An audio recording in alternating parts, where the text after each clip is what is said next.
Something that I did want to ask you, what was it that made you want to get into martial arts?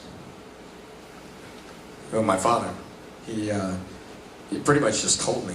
The morning of my 5th birthday, he woke me up and he'd been telling me, I'd seen him train around the house. He was big into kenpo, K-E-N-P-O, and kickboxing. And he'd done a lot of newaza, he'd done some grappling, stand-up grappling, stand-up jiu-jitsu. Everybody thinks jiu-jitsu is grappling now, because most of it is today, but there are many forms of jiu-jitsu. Anyway, and he had told me that we were going to train, and the morning of my 5th birthday, he woke me up, and for a long time, we trained together after that. It just went on and on. For years, I fell in love with it. I ended up in judo, I went through taekwondo, chung, kwan, taekwondo, went through kenpo, newaza, kickboxing, do. It just went on and on for my whole life, for a long time, probably regularly until about maybe 9-10 years ago. And now I'm working my way back into it again. What's been the most difficult form of martial arts that you've learned?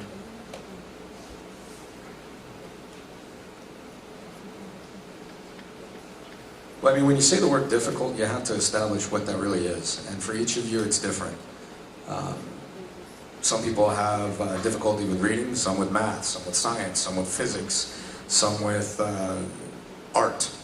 You know, so probably, I wouldn't say that any one art has been complicated or incredibly complicated. I think really there have been arts that I've had less time to dedicate to than others, which of course, like anything, makes it more complicated to master. What kind of advice would you give to anyone who would want to get into martial arts?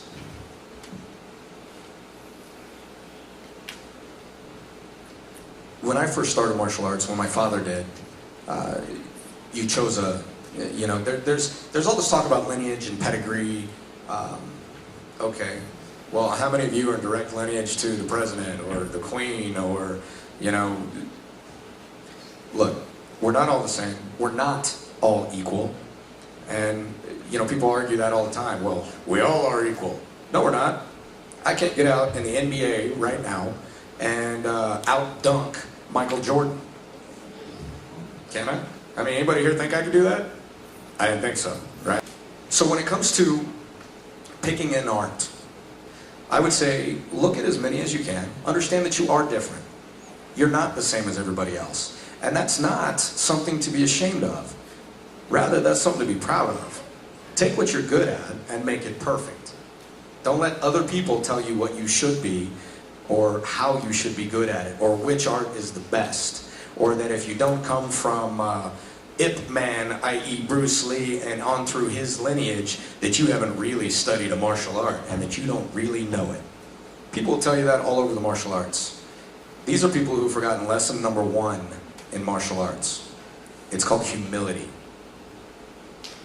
Humility. All right? People talk about respect, they talk about honor, but they lack humility. So, look at different arts.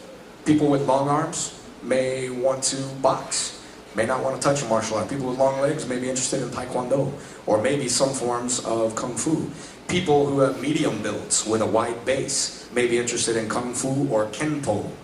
Other people with a wide base and fast, short arms may be interested in kenpo, jiu-jitsu, something that's more hand-oriented.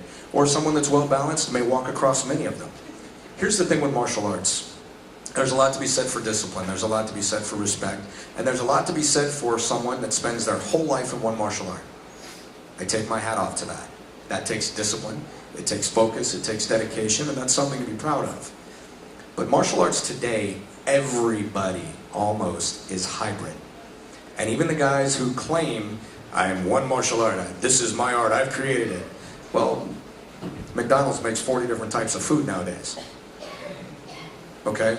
And these guys who have one martial art, most of them in the US, even though they claim to have one, to be from one, study many and incorporate those teachings into their studio.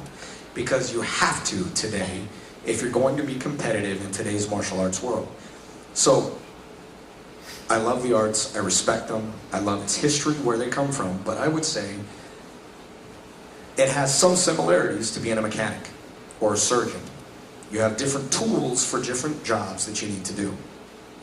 If I'm getting in the ring with someone I know specializes in boxing, maybe I want to sweep him. Maybe I want to take him down and grapple. That means I need to have some grappling knowledge. Or if I'm with a kicker, maybe I want to close the gap, get inside with my hands. Maybe I want to take him to the ground and lock him up. So I pull different tools from my shed based on who I'm going to fight and what I know about them or what I see in the ring. So I would say look at them all. Find somebody that understands humility. Find a master who understands that first and foremost he will always be a student. That's huge, and it is hard to find today. A million masters that will get up there and tell you how great they are, why their art is the best. Be careful of those. And I mean that sincerely, because if they're the best, think about the arrogance that that statement requires. Billions of people on this planet. Many of them have created a martial art. But you're going to find one or two guys that tell you theirs is the best. Billions of people. What sort of arrogance does that take? You see what I'm driving at? So pay attention, study, read, look, make a very informed decision. And if you want to spend your life in one art, go for it. That's great, man. More power to you. A lot of hard work, dedication, and respect there. But don't be afraid to branch out. I would encourage that. Very good advice. I'd like to think that I've created my own, and not necessarily from scratch, but taken a combination of everything that I know and put together what I think is best for myself, or an arsenal, what I feel is the most well-rounded.